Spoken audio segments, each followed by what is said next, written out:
महाराष्ट्र के भंडारा और गोंदिया जिले से इस वक्त की एक बड़ी खबर आ रही है। किसानों की मांगों को लेकर कांग्रेस ने प्रदेश सरकार के खिलाफ मोर्चा खोल दिया है। पूर्व महाराष्ट्र प्रदेश कांग्रेस अध्यक्ष नाना भाऊ पटोले और सांसद प्रशांत पटोले के नेतृत्व में सैकड़ों कांग्रेसकर्ताओं ने वैनगंगा नदी में उतरकर जल समाधि आंदोलन शुरू कर दिया है। कांग्रेस कार्यकर्ताओं की मांग है कि किसानों की धान खरीदी तुरंत शुरू की जाए, उन्हें पीक बीमा यानी फसल बीमा और बोनस दिया जाए। इसके साथ ही ओबीसी की अलग से जनगणना कराने, किसानों की पूर्व कर्ज माफी, 24 घंटे में बिजली की आपूर्ति और 34 विस्थापित गांवों के नागरिकों को मूलभूत सुविधाएं देने जैसी कई प्रमुख मांगे इस आंदोलन में उठाई गई हैं।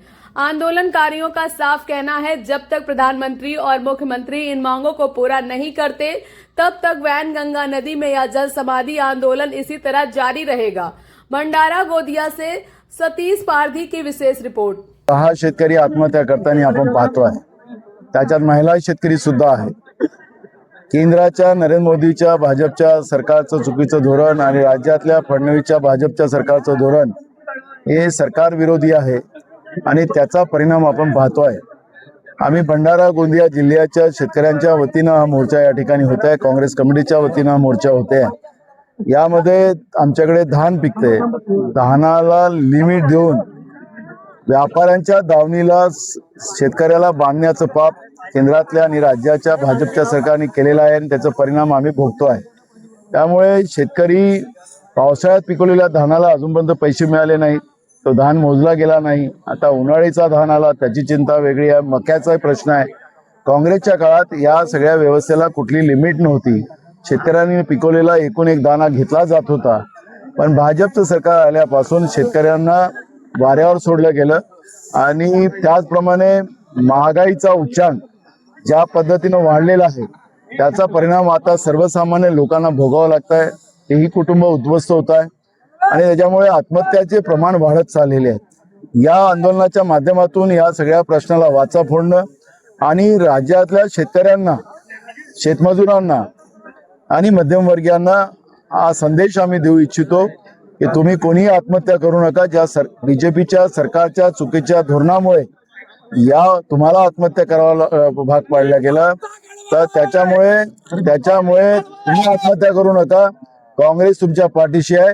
ज्या सरकारच्या बीजेपीच्या चुकीच्या धोरणामुळे हे आत्महत्याची वेळ आली, यामध्ये आपण या सरकारलाच आता आत्महत्या करायला भविष्यात पाडू, पण तुम्ही आत्महत्या करू नका। आम्ही तुमच्या पाठीशी आहोत। हा संदेश काँग्रेसच्या वतीने या ठिकाणी देण्याचा प्रयत्न आम्ही करतोय।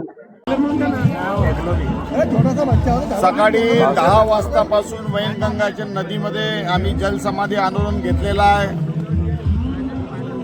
धानाची लिमिट या सरकारनं रावायला नाही पाहिजे। सरसकट शेतकऱ्यांचा धान जेवढा उत्पादन झाला आहे तेवढं त्यांनी घ्यायला पाहिजे। शेतीसाठी 16 घंटे वीज या सरकारनं द्यायला पाहिजे। भंडारा जिल्ह्यातील सुशिक्षित बेरोजगारांकरता भेल जैसे प्रकल्प इथं या सरकारनं चालू करायला पाहिजे। गोशे गुर्द प्रकल्पग्रस्त जे परिवार आहेत, जे गाव आहेत, पीडित आहेत, त्याचं पुनर्वसनाचं काम या सरकारनं करायला पाहिजे। परंतु अजूनपर्यंत या सरकारनं कुठेही दखल घेतलेली नाही।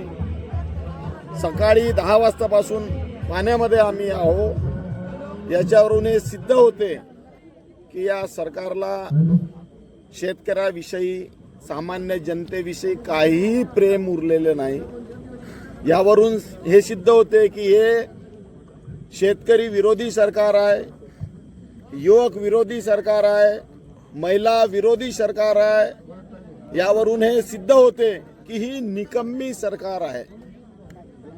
तरी माननीय प्रधानमंत्री मोदीजी यांना मी विनंती करतो की तुम्ही शेतकऱ्यांकडे लक्ष द्या, त्वरित आमची लिमिट मंजूर करा। धान खरेदी केंद्रावर पडलेले धान खरीपाचे 25-26चे आणि आता रबीचे आहेत ते त्वरित तुम्ही खरेदी करा।